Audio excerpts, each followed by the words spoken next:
लेकिन पुरों अर्थात नगर की प्रशंसा नहीं के बराबर बहुत कम की गई है। वस्तुतः भारत की बहुसंख्य आबादी बहुजन समाज जो है वो गांव में ही निवास करती है।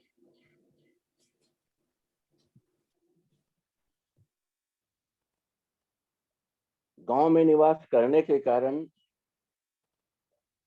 ग्राम्य प्रशासन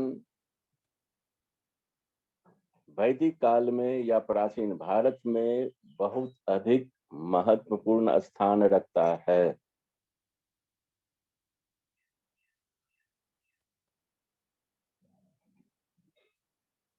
गांव का एक मुखिया होता था,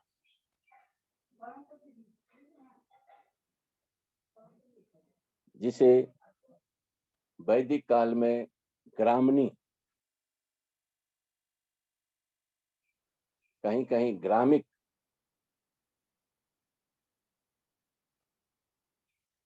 ये शब्द मिलता है।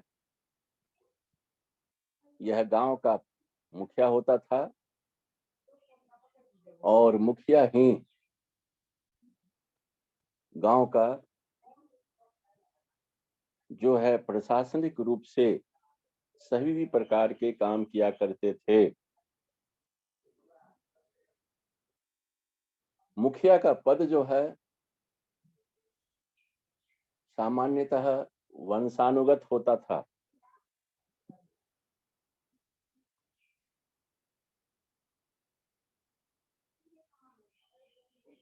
यानी जो मुखिया होता था उसका पुत्र पुनः मुखिया होता था। लेकिन यदि कोई अयोग्य मुखिया होता था, यदि वंश उसका जो आने वाली पीढ़ी जो होती थी, यदि वह अयोग्य होता था, तो वैसी स्थिति में उसी के परिवार के किसी दूसरे सदस्य को मुखिया बनाया जाता था।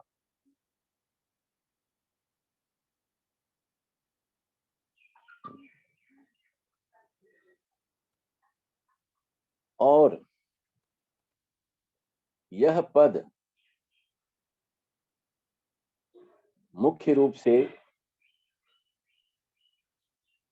क्षत्रिय जाति या क्षत्रिय वर्ण जो होते थे, सामान्यतः उन्हीं को मिलता था। कभी कभी दूसरे वर्ण के व्यक्ति भी मुखिया बनते थे, लेकिन सामान्य रूप से जो क्षत्रिय वर्ण के थे वही ये जो है मुखिया के पद पर आसीन होते थे। इसके पीछे कारण है कि ग्राम्य की जो रक्षा वाहिनी होती थी, गांव की जो स्वयंसेवक दल जो होता था, जो गांव की रक्षा करता था, उसका वह नायकत्व करता था। इसलिए यह पद मुख्य रूप से क्षत्रिय वर्ण को ही दिया जाता था। प्राचीन काल में गांव में कोई सुविधा नहीं होती थी। मैंने सुविधा का मतलब है यातायात की सुविधा बहुत कम होती थी।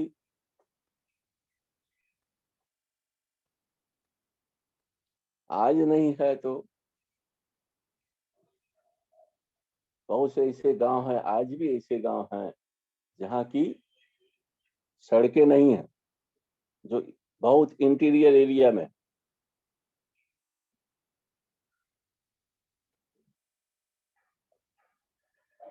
तो प्राचीन काल की क्या स्थिति होगी, इसका अंदाजा हम लोग लगा सकते हैं। इसलिए गांव की रक्षा के लिए एक स्वयंसेवक दल होता था, और वही किसी भी आकस्मिक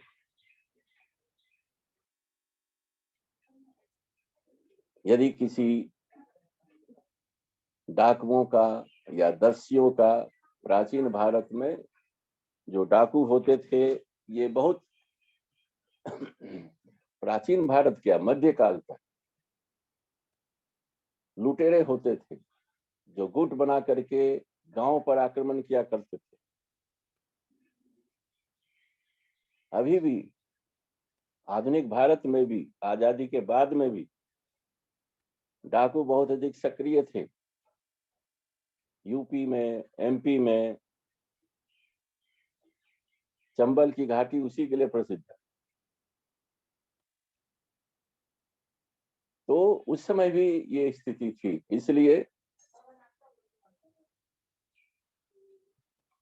पूरी रक्षा की जिम्मेवारी मुखिया और गांव के स्वयंसेवक दल को करनी पड़ती थी, इन लोगों से, लुटेरों से।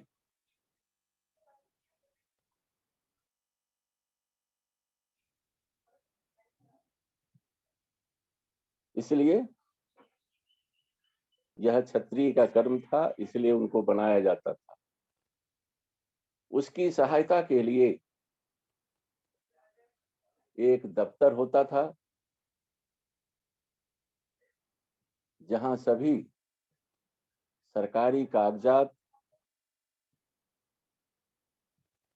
रखे जाते थे, जो टैक्स वसूले जाते थे, किसकी जमीन है, कितना जमीन है, उस पर कितना टैक्स लगता है, कितना टैक्स राज्य को दिया गया। राज्य मतलब राजा को दिया गया। जो राजा के तरफ से जो लेटर आता था, जो चिट्ठियां आती थी, उसको संभाल कर उस दफ्तर में रखा जाता था। और ये जो है, इसकी देखभाल दफ्तर में काम करने के लिए एक मुनीम होता था, जो मुखिया होता था। उसको वेतन के रूप में, पारिश्रमिक के रूप में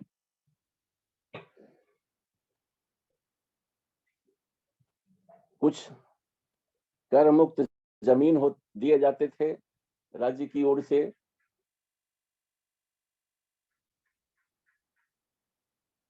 जिससे वह अपना और अपने परिवार का जीविकोपार्जन करता था, भरण पोषण करता था। मुखिया की तरह ही जो मुनीम होता था, उसको भी कर मुक्त जमीन दिया जाता था, और वह भी उसकी उपज से अपने परिवार का भरण पोषण किया करता था।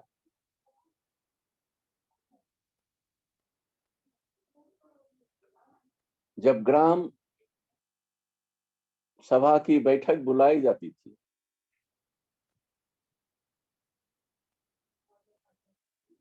तो वैसे साधारणतः गांव के सभी वयस्क व्यक्ति ग्राम सभा के सदस्य माने जाते थे।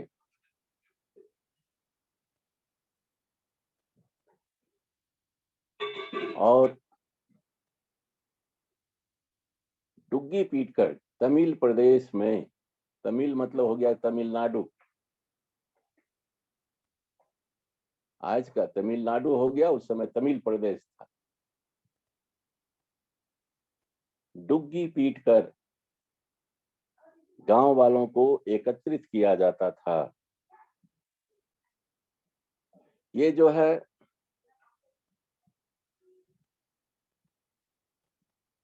आज भी, आजादी के बाद में भी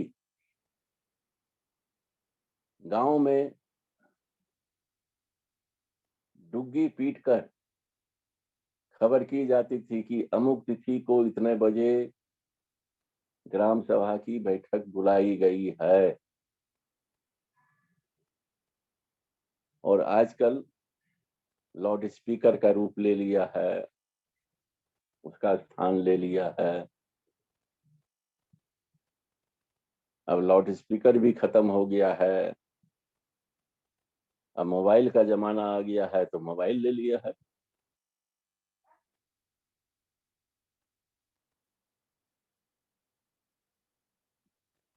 तो इस तरह की डुग्गी पीट करके सबों को एकत्रित किया जाता था। वैदिक काल में ये ग्राम सभा का कैसे विकास हुआ? वैदिक काल में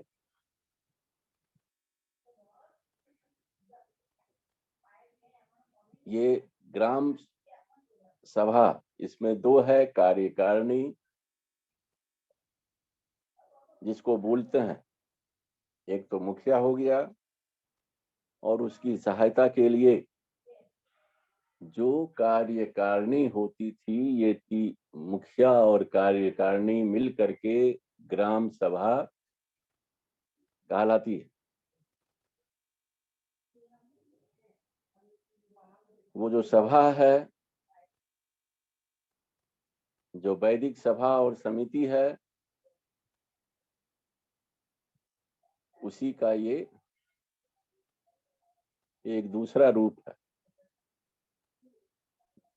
या कहेंगे कि सेम है। दूसरा रूप क्या है? करीब करीब सेम है। सभा जो है वैदिक काल में, जो विद्वजन थे, विद्वान लोग जो थे, एकत्र हो करके गांव की समस्या को सुलझाने का प्रयास करते थे। लेकिन उस समय तक ग्राम सभा की कोई कार्यकारिणी समिति का विकास नहीं हो सका था।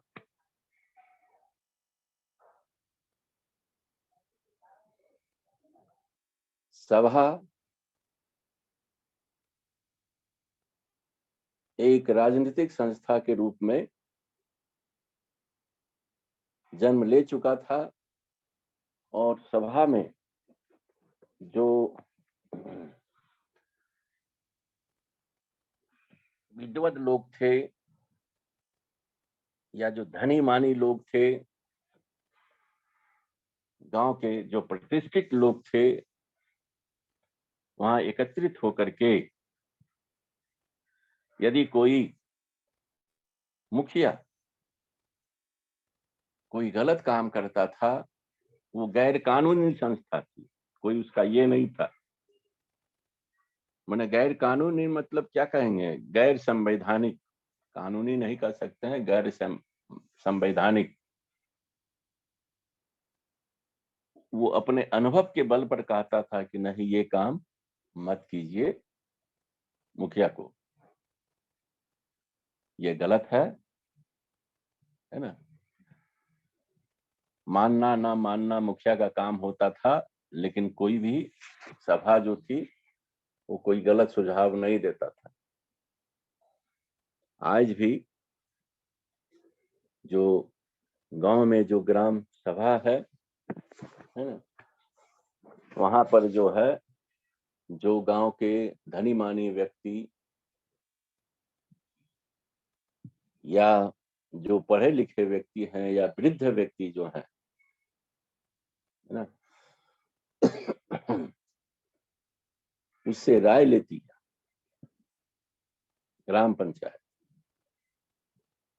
बहुत समय ऐसा होता है जो कि वो राय लेने में असमर्थ होता है, तो उससे राय लेती है या गलत फैसला लेता है, तो आज भी वो कहता है कि नहीं ये ठीक नहीं है, जो जानकार है।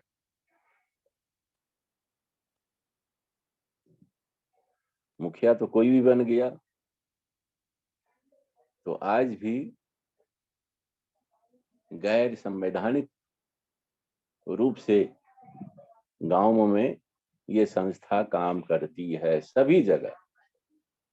ऐसी बात नहीं, यहाँ नगर निगम है तो क्या होगा? नगर निगम सर्वे सर्वा थोड़े है, उसको भी दूसरा कहता है कि नहीं ये गलत काम कर रहा है।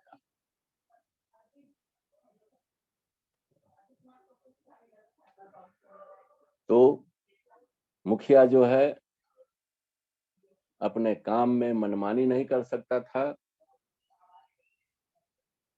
उसको जो सभा होती थी उसकी सलाह को मानना पड़ता था उसे। मौर्य काल में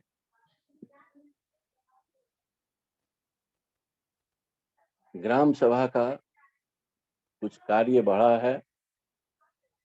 ग्राम सभा का जो है मनोरंजन कराना और ये सब इधर उधर कराना, ये सब बहुत सारा काम हो गया था।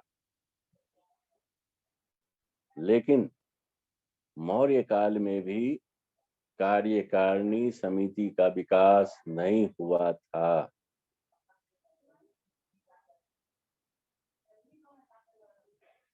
लेकिन गुप्त काल तक आते आते कार्यकारिणी समिति का विकास हो चुका था।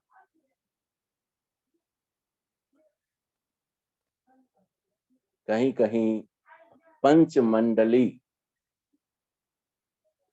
ग्राम सभा को पंचमंडली है ना, प्रेमचंद्र का पंच है, पंच परमेश्वर। पंच मतलब पांच, पंचमंडली मतलब 5 लोगों की सभा। तो 5 लोगों की सभा थोड़े होती है, एक उसमें प्रधान होता था, मुखिया होता था, और 4 उसकी सहायता के लिए कार्यकारिणी समिति होती थी, वही पंचमंडली है। कहीं कहीं 72 कहा जाता था। 72 मतलब होता है बड़ा।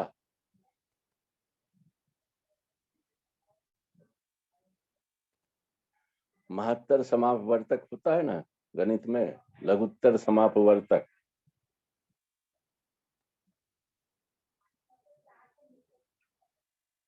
तो और सब भी बोला जाता था, उतना याद नहीं है, अब हमको बिना देखे तो सब नहीं बता सकते हैं, लेकिन मोटा मोटी यही है। दक्षिण में क्या बोला जाता था, राजपुताने में क्या बोला जाता था, बिहार में क्या बोला जाता था, ये सभी जो है कई तरह के हैं नाम, अलग अलग नाम है, लेकिन सबका मतलब एक ही है कि उस समय तक केवल ग्राम सभा में या ग्राम की व्यवस्था, शासन व्यवस्था में केवल मुखिया ही नहीं था, बल्कि उसकी कार्यकारिणी समिति का भी विकास हो चुका था। जहां तक इसके कार्यों का संबंध है, पहला मैंने बताया भूमिका, उसके बाद बताया मुखिया, फिर मुखिया का काम, उसका वेतन, और मुखिया को साथ देने के लिए मुनीम, और उसके बाद इसके सदस्य कौन होते थे और उसका कैसे आयोजन होता था। और वैदिक काल से लेकर के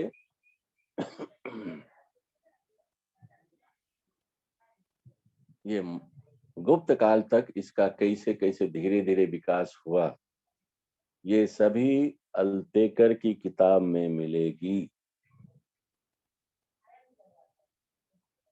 अनंत सदाशिव अल्तेकर, पूरा नाम है अनंत सदाशिव अल्तेकर। इसी में सबसे अच्छा मिलेगा और कहीं दूसरे जगह नहीं मिलेगा। तो जहां तक इसके कार्यों का संबंध है, इसका सबसे प्रमुख कार्य टैक्स वसूलना था, कर वसूलना था।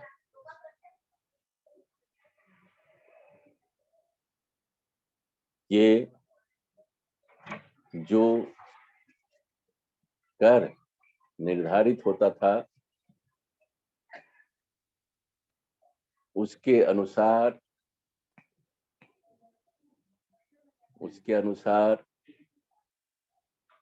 ग्राम पंचायत जो है टैक्स वसूल करती थी। एक बार निर्धारित हो जाने के पश्चात ग्राम पंचायत उतना कर लेती ही थी, उसमें कमी बेश ग्राम पंचायत नहीं कर सकती थी, जनता को देना ही पड़ता था।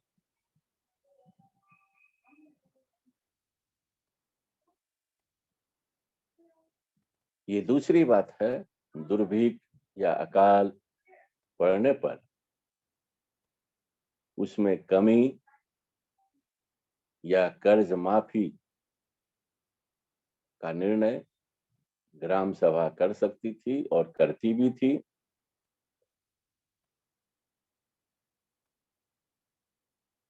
लेकिन जो कर थे उसको उतना देना ही पड़ता था। चोल प्रशासन में इस तरह के बहुत से उदाहरण मिलते हैं कि जो टैक्स नहीं दिया उसकी जमीन बेच करके कर वसूल किया जाता था।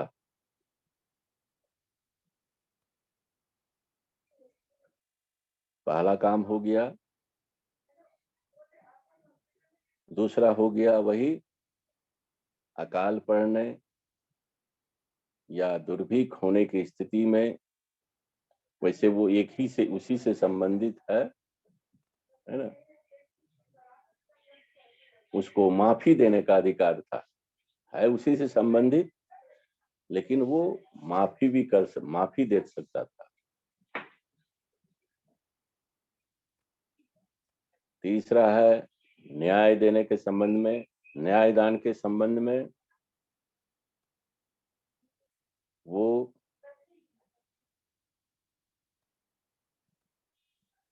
व्यवहार या हम कहेंगे कि दीवानी मामले में ग्राम सभा को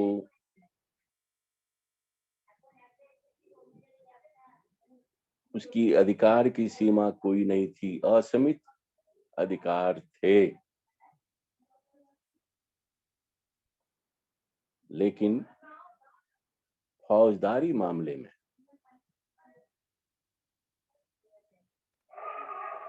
ग्राम सभा को बहुत ही सीमित अधिकार प्राप्त थे, क्योंकि बहुत सारे मामले में अपराधी को फांसी की सजा माने मृत्यु दंड देने का प्रावधान था, जिसका निर्णय ये मुखिया नहीं कर सकता था। तो जो फौजदारी के मामले थे उसमें इसको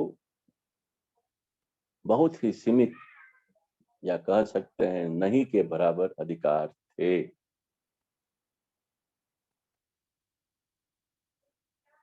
इसके पश्चात है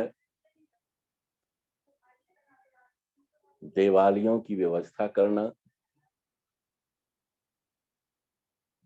कहीं कहीं देवालय समिति अलग हुआ करता था,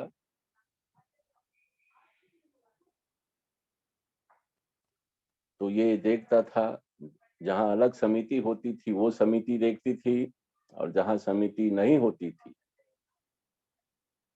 वहां इसकी देख रेख, माने समय पर पूजा अर्चना हो रही है कि नहीं, उसकी संपत्ति की सुरक्षा करना, ये सभी काम इसी का माना जाता था। उसके पश्चात है ये बैंक का भी काम करती थी। ये किसी व्यक्ति से एक मुश्त राशि ले लेती थी और उसके सूद से जो भी टैक्स होता था उसको वसूल, उससे उसका सूद का ही जो है वो टैक्स के रूप में उससे उपयोग करती थी।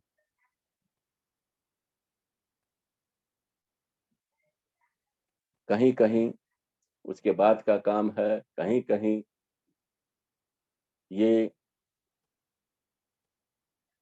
विद्वान संगोष्ठी का भी आयोजन किया करने का भी उल्लेख मिलता है। व्याकरण का या ये सब है जो शास्त्रों का, कहीं कहीं संगोष्ठी जो हुई है इसका भी ग्राम सभा के द्वारा किए जाने का उल्लेख मिलता है। और अंतिम में काम है